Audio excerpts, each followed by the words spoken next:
Eto, mas mabigat na tanong kung anti-corruption to, galit sila sa corrupt, bakit yung flood control lang? Bakit yung ibang, alam naman natin corrupt na sistema, agency, hindi nila magalaw-galaw? Example, yung Bureau of Customs. Alam naman natin, ang dami dyan.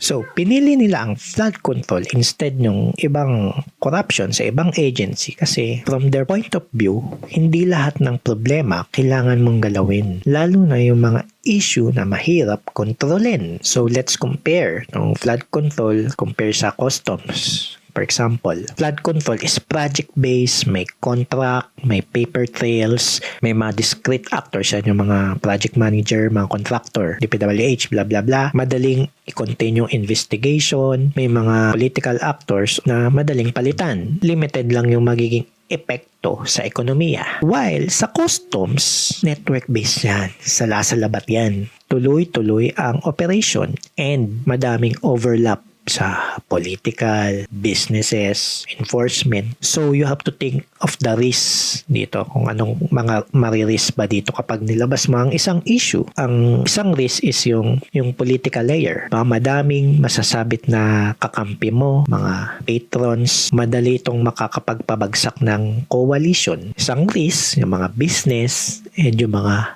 oligarchs.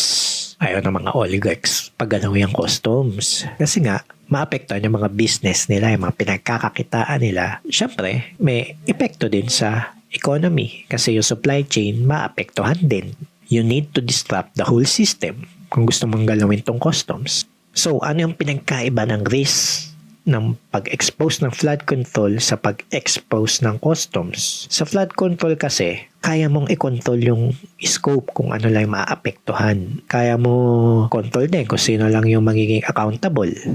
And kaya mo i-manage yung pagbagsak. While dito sa customs, may chain reaction kasi dito. Tapos may, yun nga, economic consequence and madaming papalag. Madami kang makakalaban talaga. Baka una ka pang bumagsak kung ikaw si PBBM tas expose mo tong custom, una ka pang babagsak kaysa una mong mapabagsak yung corruption sa customs. Kaya usually, ang mga ini-expose lang ng mga politiko is yung parang katulad lang ng pattern ng flood control. Example niyan, yung PDAF, Priority Development Assistance Fund Scam. Right? Structure yung funds, traceable transaction, madaling i-manage yung bagsak, madaling iiwas yung mga kakampi, madaling target lang kung sino yung gusto mong matarget. Manageable. Kaya yung tanong na, bakit flood control lang? Kasi ito lang yung kaya nilang galawin at kaya nilang kontrolin kung sino lang yung mga tatamaan.